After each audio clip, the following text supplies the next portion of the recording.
My name is Eza Wilson. I'm 34 now, but this story starts 5 years ago on the night I turned 29. That was the night my sister cheated with my boyfriend at our engagement party. Before I tell you how a single phone call 5 years later brought their entire world crashing down, let me know where you're watching from in the comments below. It's always good to know who's out there listening. The party was, by all accounts, perfect. It was one of those warm Chicago evenings in late spring where the air itself feels hopeful. We were hosting it at the home I'd just bought, a classic brick bungalow that I'd poured my heart and soul into renovating for the better part of a year. Every detail was a testament to the future I was so certain of. The scent of freshly mown grass mingled with the sweet, heady aroma of the gardenia bushes Daniel had insisted we plant by the porch. That scent, for 5 years, was the scent of my home, my comfort. Our friends and family, about 50 of them, were scattered across the new stone patio and the lush lawn. Their laughter was a gentle melody under the smooth jazz coming from the trio I'd hired. It felt like a scene from a movie about someone else's perfect life, but it was mine. I had a great job, a rising star at a prestigious architecture firm. I had Daniel, the man I'd loved since we met in a crowded lecture hall in college. And I had a future that felt as solid and well-designed as the structures I spent my days creating. I remember the week before, picking out his engagement ring. The jeweler had asked me what I was looking for, and I said, something that looks like forever. It was a platinum band with a simple, elegant diamond. Classic, strong, unbreakable. Or so I thought. I was standing on the deck, a glass of champagne fizzing in my hand, just soaking it all in. I watched Daniel glide through the crowd, a vision in a white dress shirt, his laughter bright and easy. My sister Teresa materialized beside me, slinging an arm around my shoulder. She was 2 years younger, but she always acted like she was 10 steps ahead of the world. She had a salesman's smile, dazzling, wide, and perpetually hungry. "You finally did it, big sis," she said, her voice a little too loud. She raised her glass, commanding the attention of everyone on the deck. A toast to my sister Eza, a woman who always knows exactly what she wants and does whatever it takes to get it. She's an inspiration, a lesson for all of us. The words were complimentary, but the tone was laced with something else. An edge, a subtle mockery that only I, who had grown up in her shadow, could detect. It was her way of painting me as a plodding, predictable caricature of success, while positioning herself as the exciting, spontaneous alternative. I dismissed it with a tight smile. Tonight wasn't about our lifelong rivalry. It was about Daniel. It was about us. A little while later, the desire to have a quiet moment with him, to pull him away from the crowd and just breathe, became overwhelming. I scanned the patio, the kitchen, the living room. He was gone. His sister, Chloe, just gave me a vague shrug and gestured with her wineglass toward the back of the garden. "I think he went to get some air," she said. I set my glass down and walked down the stone path I'd laid myself, passing under the soft glow of the string lights I'd hung in the branches of the big oak tree. The farther I walked, the more the sounds of the party, the music, the chatter, faded into a distant, pleasant hum. And that's when I saw them. They were tucked away in the deepest shadows of the yard, near the old garden shed where I kept the lawnmower and tools. At first I couldn't make out who it was, 2 figures silhouetted against the faint light from the house. Then my eyes adjusted and my heart stopped beating. It was Daniel, and it was Teresa. His hand was resting on the small of her back, possessively, in the exact same way I always held him, and they were locked in a deep, searing kiss. This wasn't a mistake. It wasn't a friendly peck on the cheek. This was a kiss of intimacy, of secrets, of a shared world that I had no part in. The universe went silent. Every sound, every sensation, every thought just ceased to exist. There was only a deafening roar in my ears. I didn't storm over there. I didn't scream his name. I was paralyzed. My body, a vessel of pure shock, simply turned around. I walked back through the laughing, oblivious crowd. A ghost at my own celebration. No one noticed the look on my face. No one saw that the woman who had been celebrating her future just moments before had just watched it burn to the ground. I walked straight through the house, out the front door, the cold, sharp edges of my car key pressing into my palm, and I drove. I just drove. The hotel I found was an anonymous box off the I-90, a place designed for people who were either arriving or leaving, not for people whose lives had just stalled out completely. The walls were a depressing shade of beige, and the art was a series of faded, generic floral prints. It was a perfect reflection of how I felt, utterly empty. I sat on the edge of the stiff, scratchy bedspread for what felt like hours, just staring into the darkness of the room. The only light came from the insistent, rhythmic blinking of the smoke detector on the ceiling. Blink, blink, blink. A tiny red heartbeat in the crushing silence. My phone had been vibrating on the nightstand, a frantic, relentless buzzing against the cheap wood, dozens of missed calls. My parents, Daniel's parents, Sarah, Michael, and texts. So many texts. Where are you? Everyone is worried sick. Eza, call me. I couldn't bring myself to look. Speaking felt like an impossible task. What words existed for this kind of obliteration? Finally, well after midnight, 2 messages pinged that cut through the noise. They were the only ones that mattered. I picked up the phone, my hand trembling slightly. The first was from Daniel. The screen lit up with his name, a name that had meant safety and love to me just hours before. Now it looked like a foreign word. The message was short, brutal in its efficiency. Eza, I'm so sorry you had to see that. I don't know what to say. Teresa and I, it's been going on for about a year. A year. The words hit me with the force of a physical blow. 12 months. 365 days of lies. I thought about all the moments in that last year. The trip we took to wine country for our anniversary. The nights I'd worked late on the bungalow renovation while he was supposedly out with his friends. The way he'd helped me pick out paint colors for our future nursery. It had all been a performance. Every I love you. Every touch. Every shared smile was a lie. I wasn't just a fiancé, I was an audience. Then a new message appeared beneath his, from Teresa. I love him, Eza. You were never what he really needed. He needs passion, not a project plan. The arrogance of it, the smug self-justification. It was breathtaking. She wasn't sorry. She was proud. She'd won. She'd taken the 2 things I valued most, my boyfriend and my belief in my own judgment, and shattered them with a single selfish act.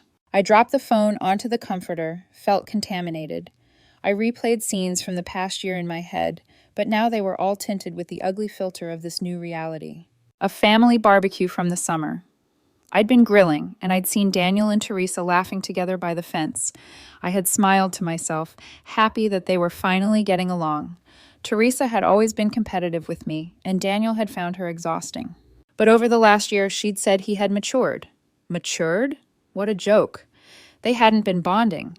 They had been conspiring, right in front of my face.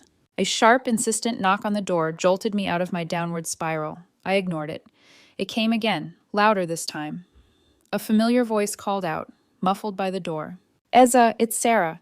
Michael's here with me. Come on. We know you're in there. Please open the door. Sarah and Michael, my friends. My real family, as it turned out. With a monumental effort, I dragged myself off the bed and unlocked the door. The sight of their worried faces was the first genuine human connection I'd felt since I'd driven away from my house. Sarah didn't say a word. She just stepped in and wrapped her arms around me in a fierce hug. I felt something inside me crack, a single hot tear rolling down my cheek. Michael followed her in, his expression grim. He was carrying a greasy-looking paper bag that smelled of fried chicken, and in his other hand was a bottle of good whiskey. We figured you wouldn't have eaten, was all he said. He set the bag and the bottle on the small circular table in the corner. He didn't press me for details. They both knew. The rapid disintegration of the party, my disappearance, Daniel and Teresa leaving together shortly after. It wasn't a hard puzzle to solve. I saw it coming, you know, Sarah said softly after a long stretch of silence as I nursed a glass of whiskey.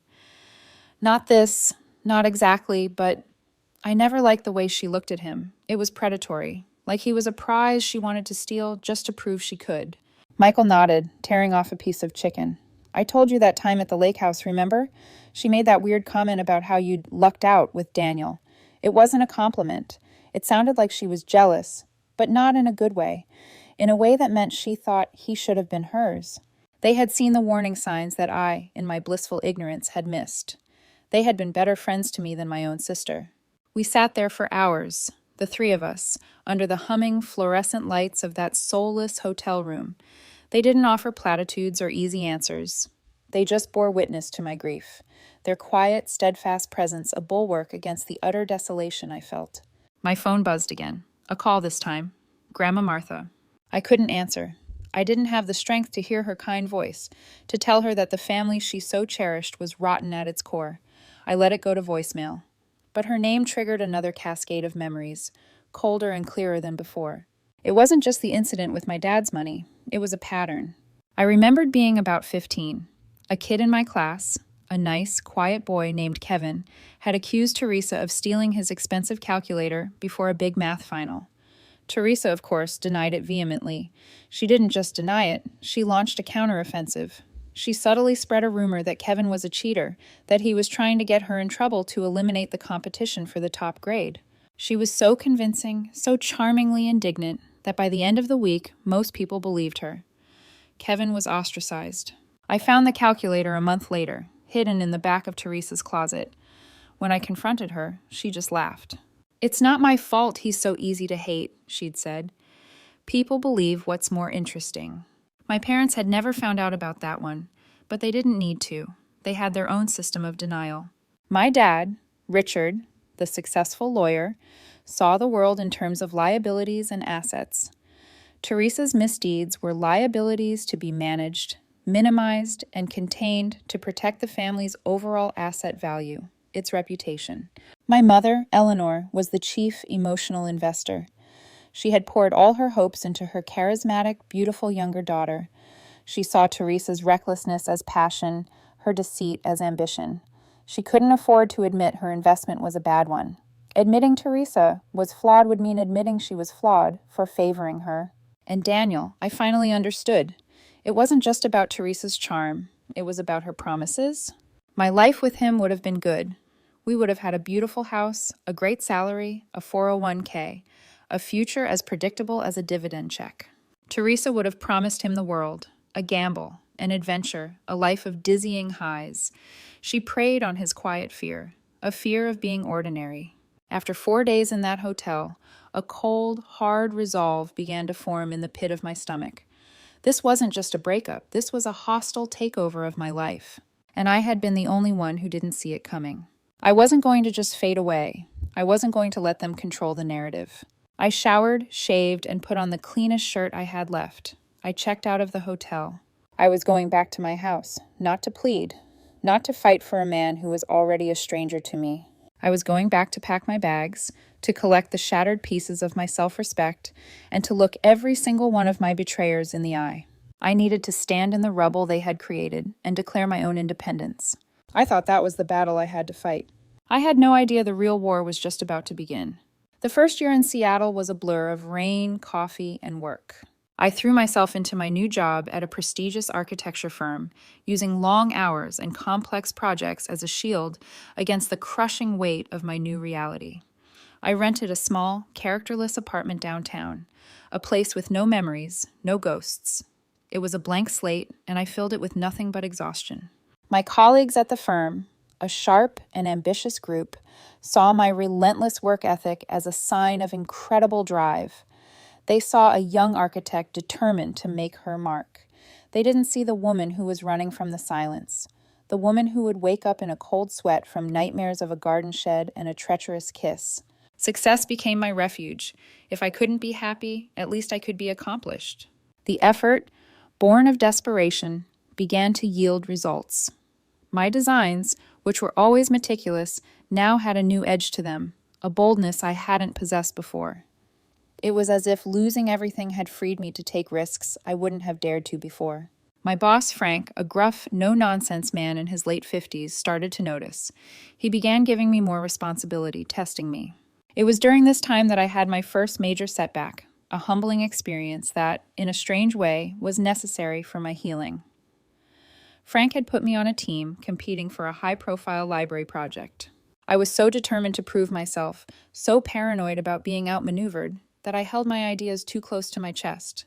I didn't trust my teammates, seeing potential rivals everywhere. I misinterpreted a colleague's constructive criticism as an attempt to undermine me and went over his head to Frank.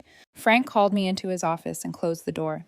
He didn't yell. It was worse. He looked at me with a profound disappointment. "Wilson," he said, his voice low, "you're one of the most talented young architects I've ever seen. But right now, you're a terrible teammate. Whatever baggage you're carrying from your last job or your last life, you need to set it down. Architecture is a team sport. If you can't learn to trust the people in the trenches with you, you will never lead them." It was a brutal, necessary truth. I had let my trauma poison my new life. I apologized to my colleague and to the team, and I forced myself to start over, to learn to trust again, one small step at a time. We didn't win the library project, but I learned a lesson more valuable than any commission. It was after that humbling experience that I was assigned to a new project, a landmark undertaking for the city, the Beacon Museum of Maritime History. It was a once-in-a-career opportunity, and it was there that I met Alex. He was the lead interior designer brought in from another firm. Our first meeting was a battle. He was brilliant, sharp-tongued, and completely unintimidated by the architects. He hated my initial proposal for the main atrium's lighting. "It feels like a hospital morgue, Eza," he said bluntly. "These artifacts need to breathe. They need warmth, not sterile observation." I thought his ideas were impractical and overly sentimental.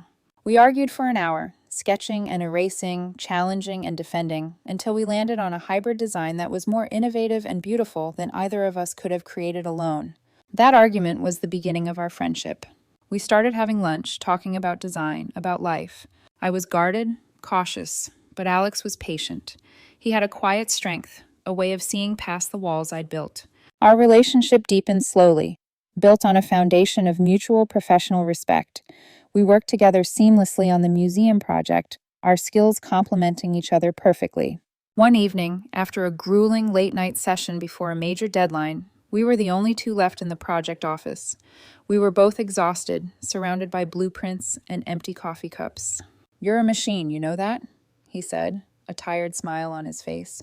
"I just like to work," I replied, the standard excuse. He looked at me, his gaze steady and perceptive. "No," he said softly. "It's more than that. You work like you're trying to build a fortress around yourself." His words hit me so hard I couldn't breathe. He saw me. He saw the truth I tried to hide behind my ambition and my long hours. That night, for the first time, I told someone the whole story. Not the condensed version, but the whole ugly, painful saga. I told him about the party, the ambush in my garden, the cold finality of walking away. I expected shock or pity. Instead, he just listened. When I finished, the silence in the room was heavy. Then he spoke. "My first business," he said, his voice quiet. "I started it with my best friend, my best man. 3 years in, I found out he'd been siphoning off funds to a secret account. He was planning to leave and start a rival company using my money and my client list." He looked at me, and in his eyes I saw a reflection of my own pain, a shared understanding that went beyond words. "It didn't just almost bankrupt me," he continued. "It broke my ability to trust." He paused, then added, "The worst part is the voice in your head that keeps asking, 'How did I not see it? It makes you feel stupid, blind.'" He got it. He actually got it. That night, sitting in the quiet glow of the desk lamps, a profound shift occurred. I wasn't just a victim telling a sad story. I was a survivor talking to another survivor. The fortress I'd been building around my heart finally had a gate, and I had just opened it for him. The next few years were transformative. The museum project was a staggering success, winning multiple national awards. My role in it catapulted my career. Frank made me a junior partner, with a promotion that came with a salary more than I'd ever imagined making. For the first time, my success felt like my own, not like something I was doing despite the ghosts of my past, but something I had built because I had escaped them. Alex and I fell in love. It was a slow, cautious love, built on trust that was painstakingly earned, but it was real. The only tether to my former life was Grandma Martha. We spoke every few months. She never asked for anything, never tried to guilt me into reconciling. She just listened. She'd give me brief, reluctant updates. Teresa and Daniel had gotten married in a lavish ceremony I wasn't invited to. Teresa had started a real estate company, Wilson Development Group, using, I later learned, the last of my parents' savings as seed money. She was, Grandma said, a big shot now, always talking about her deals, her connections, the mansion they'd bought. She loved to paint me as the bitter sister who'd run away, unable to handle her dazzling success. I knew it was all a house of cards. A woman like Teresa doesn't build things. She just finds new and creative ways to burn other people's money. I told myself it didn't matter. Her universe was her problem. I had my own universe now, a better one. But you can't outrun your past forever. Eventually, it comes calling, and it always wants something. It happened on a rainy Tuesday afternoon in October, the kind of day in Seattle where the sky is a solid, determined gray. I was in a critical meeting in our firm's main conference room. We were pitching a massive project, a sustainable, futuristic corporate campus for a tech giant. It was the biggest potential contract in our firm's history. I was at the head of the table, next to Frank and Alex, leading the presentation. We were in a rhythm, confident, prepared. My phone, set to silent on the polished mahogany table, lit up and vibrated. I glanced down. An unknown number with a Chicago area code. A cold jolt went through me, an unwelcome echo from a past I had buried. I ignored it and continued with the presentation. It buzzed again, then a third time, and a fourth. The vibrations were frantic, insistent. This wasn't a telemarketer. This was a house on fire. The client, a sharp-eyed woman in her 50s, noticed my distraction. My focus, usually absolute, was broken. "Everything all right, Ms. Wilson?" she asked, her voice neutral, but her eyes missing nothing. This was it, a moment of truth. I could ignore it, push through, and potentially salvage the biggest moment of my career. Or I could face the ghost that was so desperately trying to claw its way back into my life. I made a choice. "My apologies," I said, my voice calm and steady, betraying none of the turmoil inside me. "Please excuse me for one moment. I believe this is a pressing family emergency." I stood up, nodded to the client, and walked out of the glass-walled conference room into the quiet hallway. The firm I had helped build, the symbol of my new life, surrounded me. I took a deep breath and answered the phone on the 7th call. "Hello." A sound came through the speaker, a strangled, gulping sob that was barely human. It took me a second to place it. It was my mother. "Eza, is that you? Oh, thank God, thank God." Her voice was a wreck, torn apart by panic. "What do you want, Eleanor?" I asked. My voice was chillingly flat. There was no mom. That woman had died from me 5 years ago. "It's your sister, Eza. It's Teresa," she cried, the words a frantic, jumbled mess. "She's in terrible trouble. The most terrible trouble. You're the only one. You're the only one who can help us." I leaned my shoulder against the cool glass, looking at my own reflection. A woman in a tailored suit. A stranger to the broken girl who had fled Chicago. "Let me guess," I said, my voice devoid of sympathy. "She finally ran out of other people's money." "Oh, it's so much worse than that," she wept. "Her company. It was all a lie, Eza. A house of cards. It's gone. She's bankrupt. But that's not it. Oh God, she committed fraud. Serious fraud." I waited, saying nothing, letting her desperation fill the silence. "She used your father's name," she confessed, her voice dropping to a terrified whisper. "She told people her father, the successful lawyer, was backing her deals. She forged documents. She faked financial statements. She took money from everyone, even her own in-laws. The Carters are ruined." The sheer scale of her recklessness was astonishing, even for her. She hadn't just burned bridges, she'd nuked the entire landscape. "And now," my mother continued, her voice trembling, "one of the main investors, David Parker, you remember him?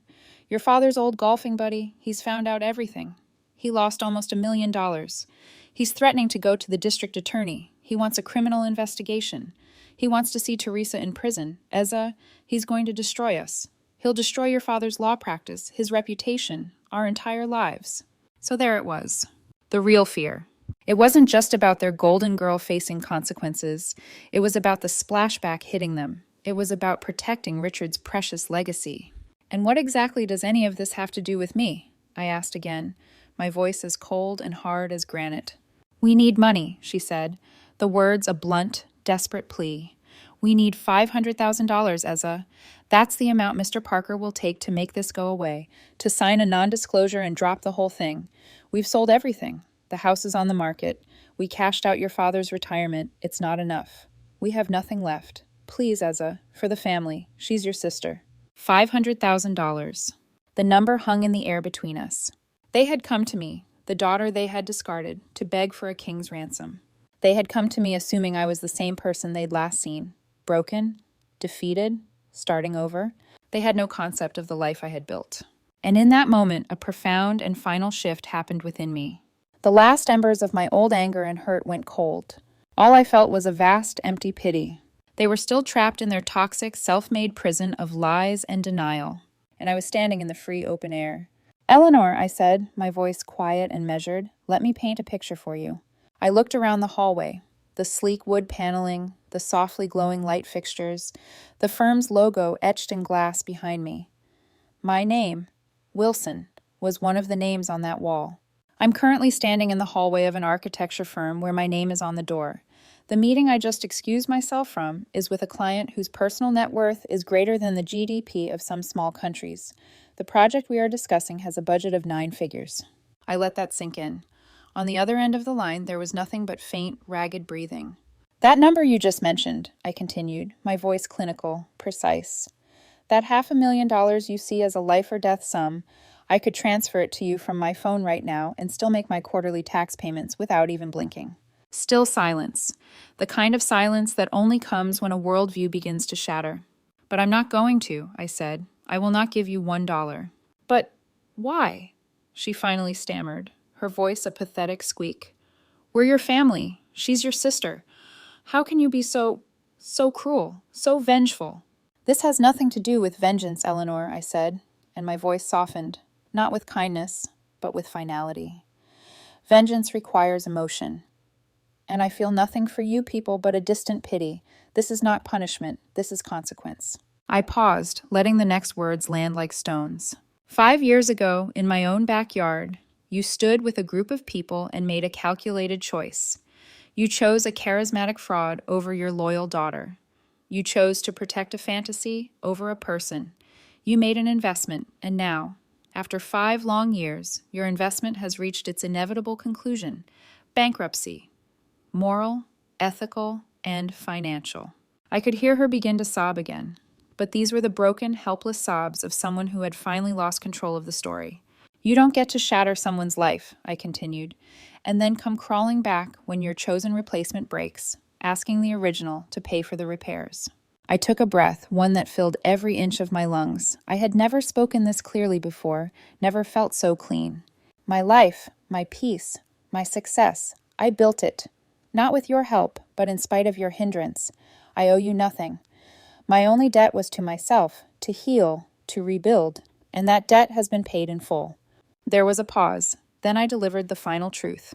"You know, for 5 years, I dreaded the thought of ever hearing your voice again.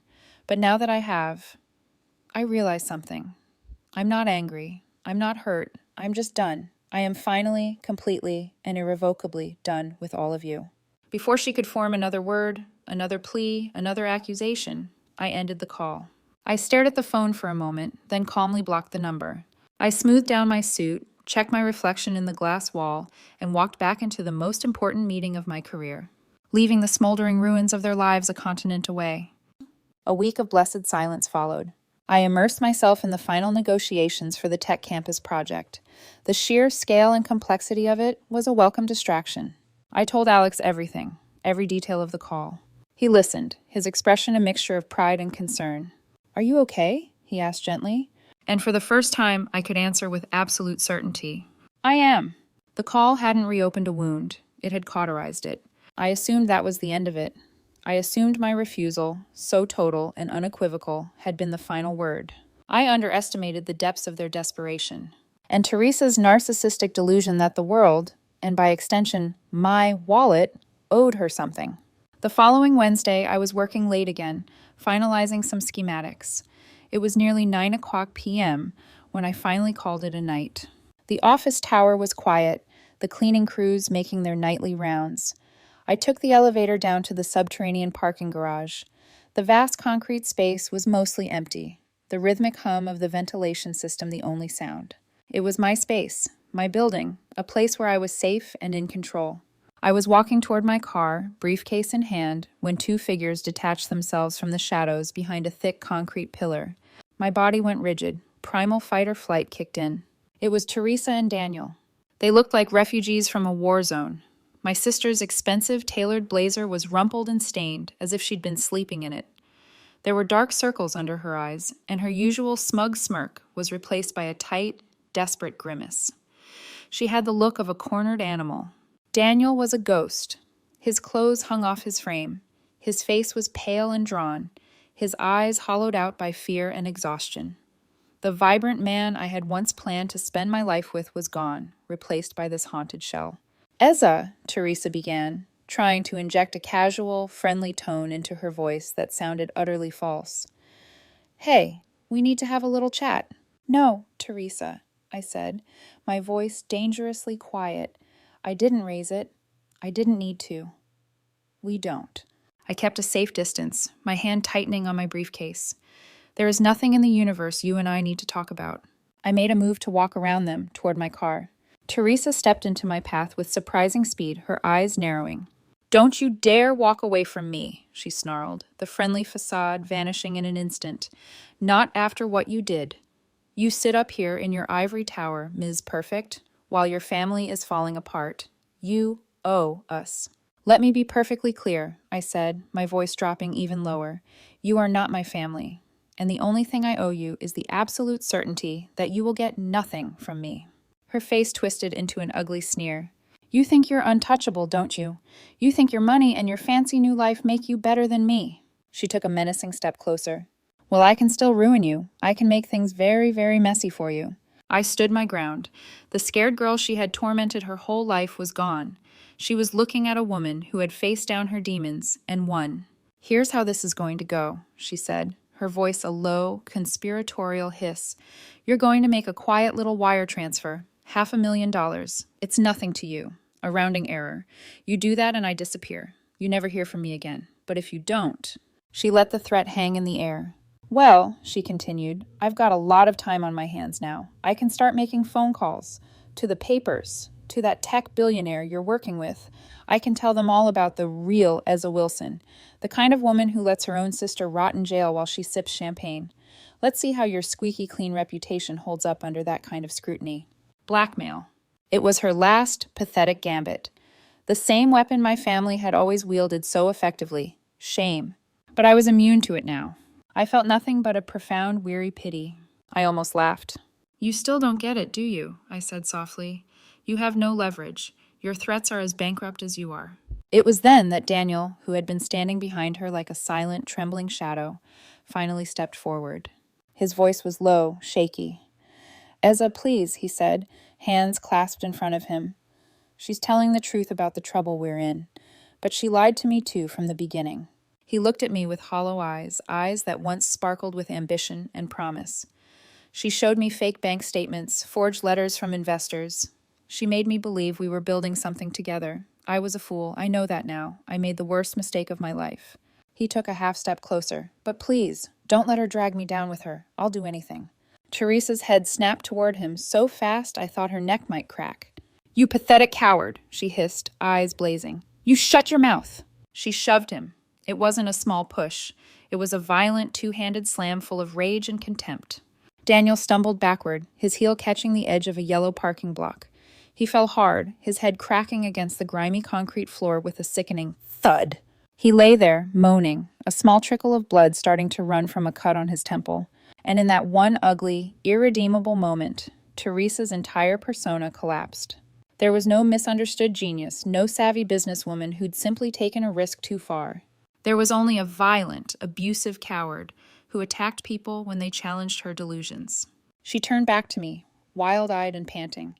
"Look what you made me do," she screamed. "This is your fault." Before she could take another step toward me, a calm, firm voice echoed through the garage, magnified by the walls of concrete. "Ma'am, I'm going to need you to put your hands behind your back. Now." Two uniformed building security guards were approaching fast, their expressions grim and focused. I had taken a precaution. After my mother's phone call, I'd met with the head of security. I gave him Teresa's photo and told him she was a dangerous, unstable family member. If she appeared on the property, they were to alert the authorities immediately and not approach her alone. Teresa froze, her expression sliding from fury to shock as she took in the guards. She looked back at me, realization dawning that I'd been 3 steps ahead of her the whole time. With a guttural roar of pure, impotent rage, she lunged. I didn't even flinch. I sidestepped her easily, and the guards were on her in an instant, taking her down hard to the ground. She fought, thrashing, kicking, spitting. A queen reduced to a common thug.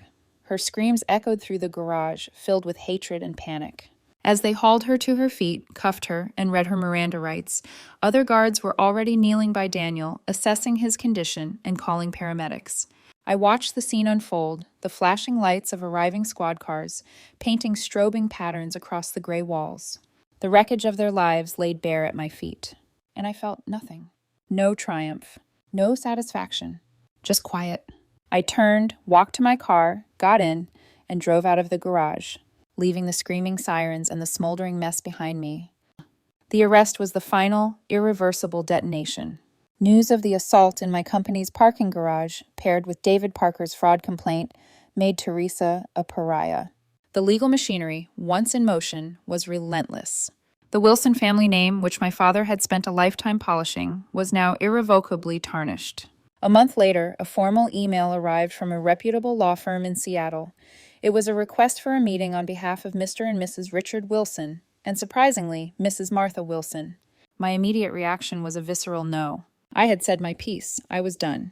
But Grandma Martha's name gave me pause. She wouldn't have made the cross-country trip if it wasn't a matter of grave importance.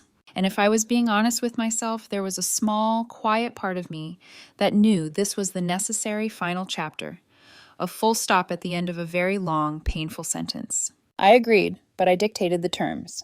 The meeting would take place in the main conference room of my lawyer's downtown office. Neutral ground. My ground. Alex insisted on coming with me, not to speak, but to sit silently beside me, a reminder of the life I had rebuilt. When they walked into the room, the change in them was staggering. It was like seeing faded sepia-toned photographs of people I once knew. My father, who had always stood so tall and confident, seemed to have shrunk.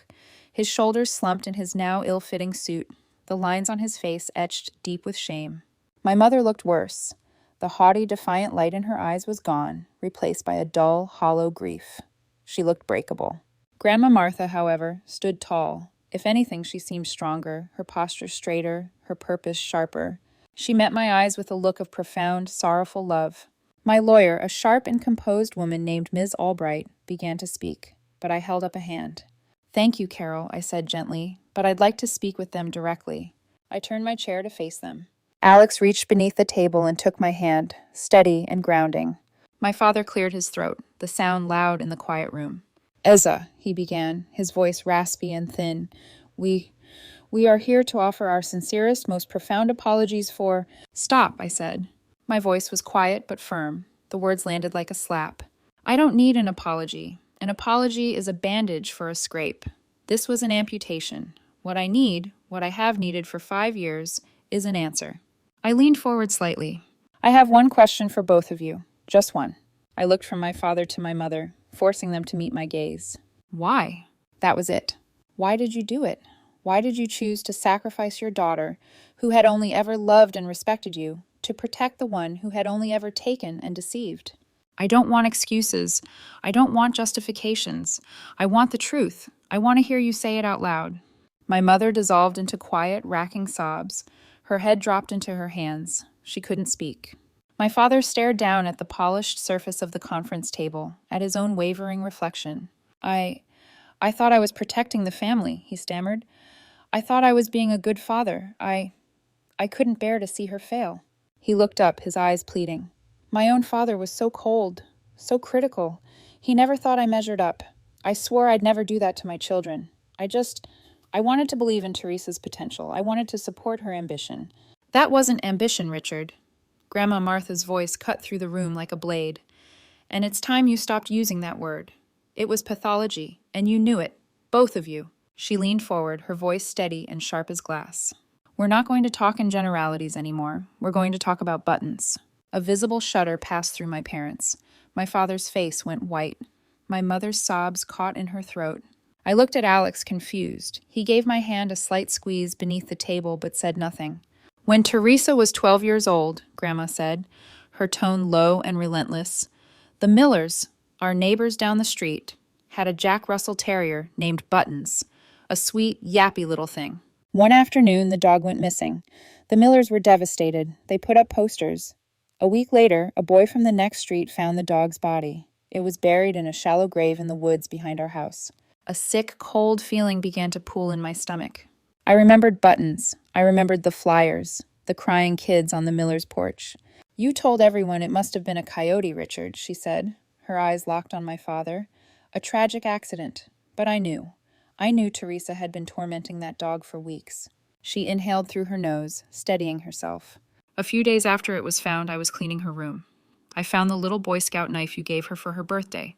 It was tucked away in the back of her sock drawer, caked with dirt and something else." She looked directly at me. "It was blood." The air in the room grew heavier than concrete. Even the hum of the HVAC system seemed to go still.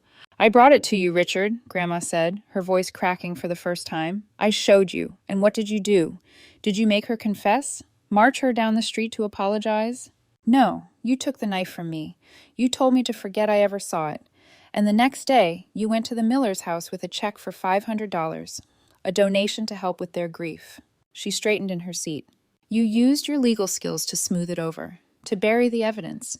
You buried the truth about what your daughter was, right along with that poor little dog." She turned to my mother now. "And you, Eleanor, you went along with it. You told me girls go through phases. You said Teresa was just acting out, that she was spirited. You chose to believe a comforting lie instead of facing the horrifying truth about your golden child." Grandma Martha leaned back. "So you see, Ezza, this didn't start at your engagement party. You weren't the first sacrifice made on the altar of Teresa Wilson. You were just the last, and the largest." The silence that followed was unbearable in its weight. Not just quiet, but a silence full of reckoning, of ghosts long buried finally rising. My father wept openly, his face in his hands. My mother just stared into space, her expression shattered, unseeing. I finally had my answer. And it was uglier, sadder, and more pathetic than I could have imagined. I took a long breath. The air finally returned to my lungs. I nodded to my lawyer, Ms. Albright. "Carol," I said, my voice now back to its formal, detached register. She understood. She opened a file in front of her. "Mr. and Mrs. Wilson," she began, her voice crisp and professional. "My client, Ms. Ezza Wilson, has no desire to maintain any personal or familial relationship with you moving forward. However, she also has no interest in seeing you face destitution in your old age." She slid a document across the table. "Therefore, she has instructed me to establish an irrevocable trust fund in your names. This trust will be managed by my firm. It will provide a modest monthly stipend for living expenses and comprehensive health care coverage. It is not a gift." She paused, letting the weight of that hang. "It is, to be explicit, a severance package. It is the price my client is willing to pay to ensure she is never again burdened by your financial or emotional crises. All future communication regarding any matter," she continued, "will be directed exclusively to me. Any attempt to contact Ms. Wilson directly will be considered a breach of this agreement and may result in the dissolution of the trust." My father looked up, stunned. His mouth opened, but nothing came out. He hadn't just been cut off emotionally. I had formalized it, legally, cleanly, permanently. I had used the very tools of his profession, law, money, contracts, to build the wall that would keep me safe. I had inherited his precision, but unlike him, I had never abandoned my moral compass. I stood. Alex rose with me, standing shoulder to shoulder. "The meeting is over," I said. We turned and walked out of the room, leaving them to sit in the wreckage of their delusions, haunted by the ghosts they created. It's been a year since that final, sterile meeting in the lawyer's office. The legal system did what it does. Teresa was sentenced to 3 years in a medium-security prison. With my father's reputation in tatters, there were no strings left to pull, no favors to call in. She was convicted of felony fraud and assault. I read that Daniel filed for divorce before the ink was dry on the sentencing order. Last I heard from Grandma Martha, he had moved back in with his parents, a cautionary tale whispered at cocktail parties in the neighborhood he'd once been so desperate to impress. My parents downsized to a modest condo in a neighboring state. They live a quiet, anonymous life now, funded by the trust I created. Our severance. We haven't spoken a word since that day, and I know we never will. Sometimes life doesn't just move on. You have to consciously, deliberately build a new one from the ground up. Right now, I'm standing with Alex on a beautiful hillside plot of land we purchased together. It overlooks the moody, gray waters of Puget Sound. The air smells of salt and damp pine, a clean, honest scent, one I've come to love. Spread across the hood of our car are blueprints for the home we're designing. Our home. It's not a mansion built to impress. It's not a fortress built to keep pain out. It's a structure of glass, warm cedar, and steel, designed to embrace the view, to let the light in from every possible angle. It's a house with nothing to hide. For so long, I was driven by a need for justice, for vindication. I thought my victory would be the day I saw them fall, the day they came to me broken and begging. But when that day came, I didn't feel the triumph I had imagined. There was no satisfaction, no glee, just quiet. A hollow sadness for the family that could have been, for the love that was poisoned by denial, by weakness, by fear. And I've come to understand something important. My real victory isn't their failure. It's this moment. Standing here on this piece of earth, next to a man I love, a partner I trust implicitly, sketching out the lines of a shared future. It's the quiet in my own mind, the absence of anger, the peace in knowing that my worth, my value, was never contingent on their approval. It's something I had to build myself, from the bedrock up. I used to think I was an architect of buildings. I realize now that the most important project any of us ever gets is being the architect of our own life. You can't choose the family you're born into, but you can, with courage and conviction, choose the family you build around you. You can choose to walk away from rotten foundations and build walls, not of rage, but of peace. And I've learned something else, something unexpected, that forgiveness isn't about absolving them of their sins. It's about absolving yourself of the burden of carrying their poison. You don't forgive to let them back in. You forgive so you can finally truly let them go. Thank you for listening to my story. I hope it resonated with you in some way. Have you ever had to make the difficult choice to walk away in order to save yourself? I'd be honored to read your experiences. Please share your story in the comments below. And don't forget to like and subscribe for more content. It really does help.